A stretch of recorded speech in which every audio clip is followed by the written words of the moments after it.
Hello everybody! Hello. Good afternoon, good morning. You can't really tell when you're inside, can you? Good morning, afternoon, well, namaste. Well, my name is Kiran Singh Sirah. I'm the president of the International Storytelling Center based in Jonesboro, Tennessee. Now the word storytelling, now it kind of brings up different meanings and ideas and associations for different people. In my line of work, some people think of storytellers as professional performers that perform on big stages, like the ones we have at the National Storytelling Festival in just a few weeks' time. But the truth is, I believe everyone is a storyteller, in some capacity.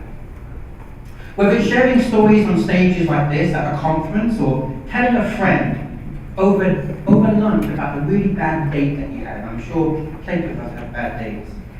Or it could be about a parent making up a wild adventure for their child up for bedtime story. One of our goals as an organization is to help people to tap into their personal power as storytellers, to use these stories to help build relationships, to strengthen communities around them, and ultimately help to contribute to building world peace. You know, that kind of thing that's going to really important, world peace. So what is one way that we can do that? Well, one of my favorite kinds of storytelling is something that can happen every day. It happens at least 3 times a day. It can happen around the dinner table, around the lunch table, it can happen over breakfast, or perhaps it can even happen while you're preparing for or dreaming about that great meal that you once had. At the moment, I'm in the process of writing a memoir about what us folklorists like to call food waste, which is pretty much a fancy term for how tradition and culture is interwoven and expressed through the food that we make, eat, and share. The idea lined up really nicely with today's theme about transformation, not only because of my own personal obsession with food, but also my professional obsession with storytelling. Because in a sense, transformation is what food waste is all about. Since I was a kid, I've been fascinated by the way in which some basic kitchen skills and some can transform some simple ingredients into something warm and delicious. You add a bit of love, and then we have something that can truly stir your soul. A meal can transform the relationship between 2 people and 2 groups. But I'm even more interested in how sharing a meal can transform the way that relationship we have with each other. That can help to foster peace in our world. Now, I first learned about the power of food from my mother, but I guess you could say she technically learned it from God. I'm a Sikh, which is a tradition that emphasizes serving others. Sikh temples are built around the langar, a community kitchen that offers free meals to anyone, to all visitors, no exceptions. Probably the most famous langar in the world is the Golden Temple in India, which is known for serving 50,000 people a day, half the size of Johnson City. It's the world's largest soup kitchen. All delicious handmade vegetarian meals. The first time I went there, I was 6 years old, and I was amazed by how everyone, rich and poor, men and women, trans people included, all sat together on the floor, serving one another and sharing a meal together as equals. It was such a powerful visual moment for me that stayed with me for years. Not just because of the meal itself, but also because of the process of seeing food prepared in large cooking pots as big as a stage. In India, this communal meal is not just a religious tradition, but it's also a form of political activism, because it firmly opposes the caste system. A system that classes some people in society as untouchable, not even worthy to have food with. But we oppose this system, and Sikhs firmly oppose this unjust system and we use this idea of sharing a meal as a statement to dismantle oppression and to promote equality. Outside of the temple, I've seen the same langar idea take place in different forms. Back in England, as you can tell, I'm not from North Carolina or Tennessee. Back in England, I was born and raised, and my mum used to carve out a mini langar in our home when I was growing up as a kid. I remember when I was about 14 years old upstairs, I was getting ready to go to school.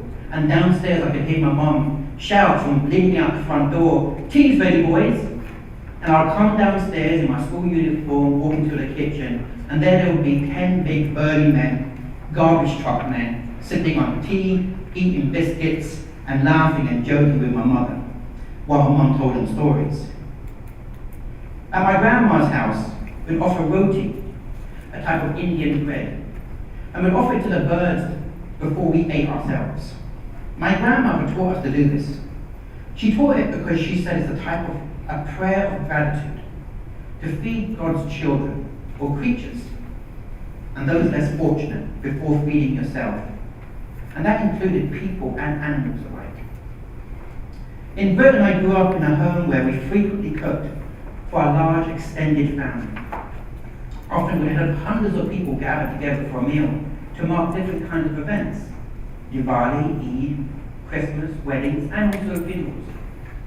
My mother was my primary teacher in cooking, art, and in life. She invited me to join her in the kitchen as she prepared the meals. And her lessons were always filled with family stories about our heritage. I've always loved making food, especially for other people. After my mum died, late in life, and as an adult, I lived and moved up to Glasgow in Scotland, a city of 3 million people, some of the poorest parts of the United Kingdom. Soon after I moved there, I began volunteering at a local soup kitchen, a local one. It felt like the natural fit for me. The spot was called the Wayside Soup Kitchen, founded by a group of Catholics.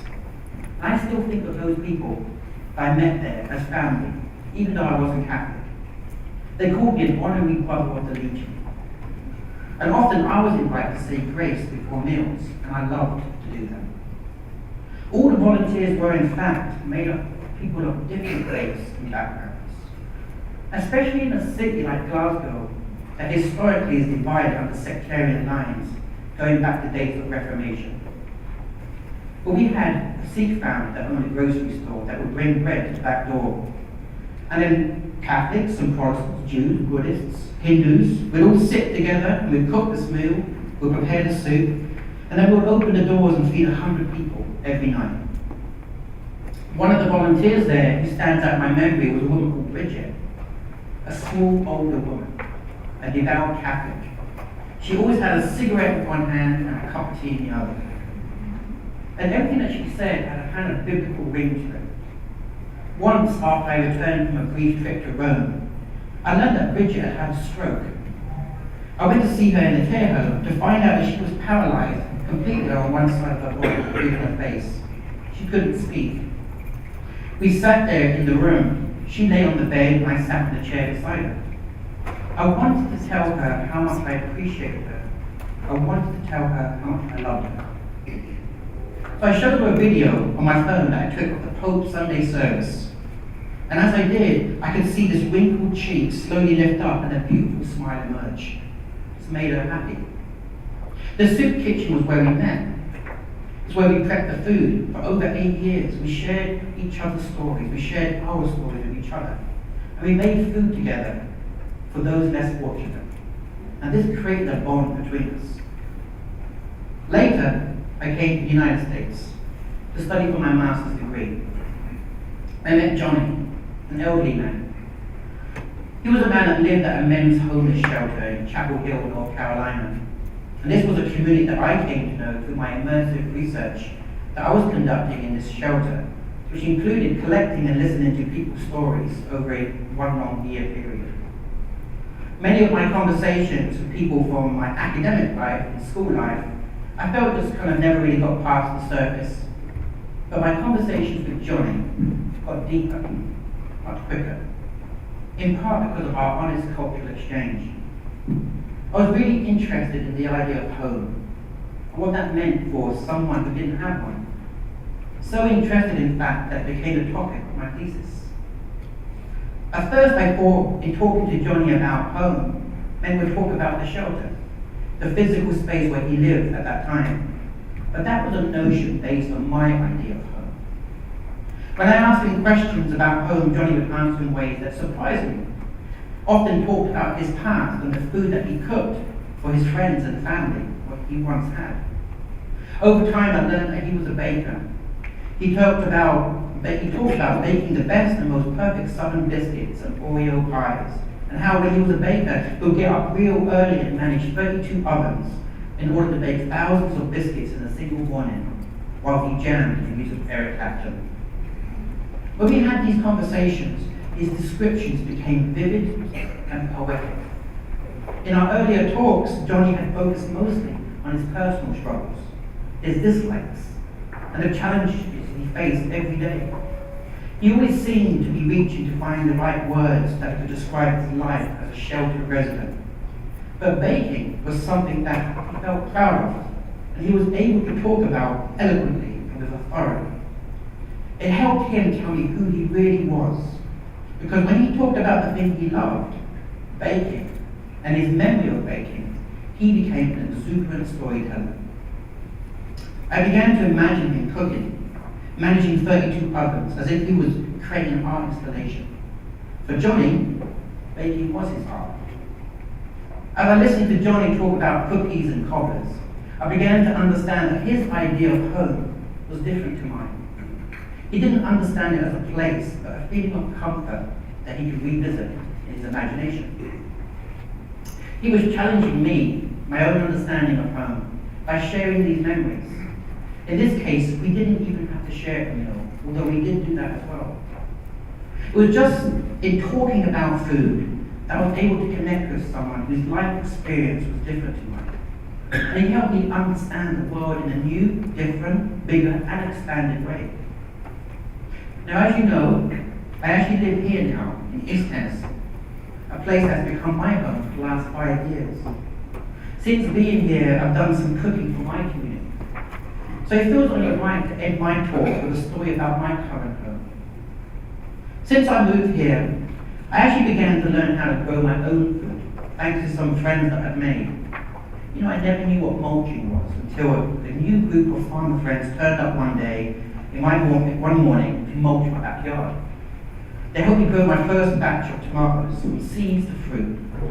And since I love to cook, with this first batch of freshly grown tomatoes, I made a large batch of Indian Punjabi sauce, and I packed it all up in little mason jars, and I lined it up on my front porch. And I took a picture of it, and I put it onto Facebook, and I tagged my neighborhood, and I said, "Come and get it, your curry's ready." They're all gone within an hour. I thought about it as giving a bit of people a taste of who I was. All of this led to a special event just a couple of years ago, when a friend of mine and I cooked up this idea, why don't we make an Appalachian curry-style dinner? Let's do it as a fundraiser for local farms. This was my own heritage meets the traditions of this region in the best possible way. It actually became a community effort, with different kids from different schools and farms that became involved. Some of my young apprentice chefs joined me in the kitchen to prepare a meal for 150 people. Many of them said it was their first time cooking or eating an Indian curry. As we worked, I shared stories with them about my own and all the years I've spent cooking. I taught them about the spices my mom used in our family recipes. One kid told me that his favorite food was burgers, and now that he knew how to make a traditional curry base, he's going to try out making a curry burger. I'm not actually sure how that turned out. I'm sure somebody out there has a story to tell about it. We called that dish Mountain Masala. It had all the same base ingredients that would go into a traditional curry, but we added things like okra and carrots and sweet potato, collard greens and eggplant, and vegetables that were grown here locally in these mountains. The night of the feast, we dished out a new traditional Appalachian curry dinner in the site of Buffalo Mountain, which overlooks my home.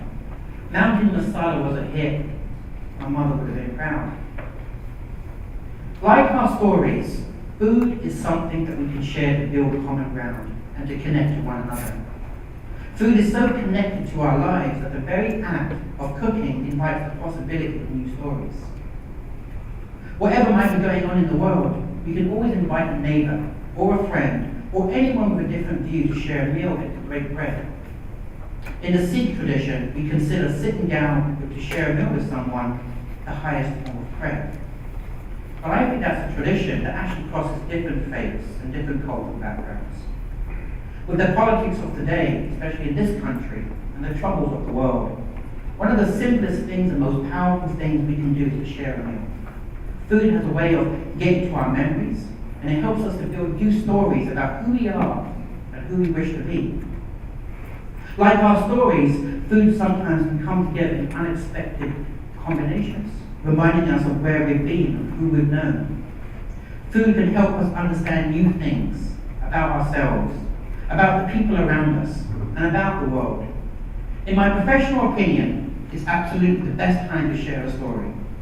So if you ever wonder how you can help build peace in the world, remember that food is storytelling, and we can all help to transform our world and make it a better place for everyone, one meal at a time. Thank you for listening. Have a wonderful day.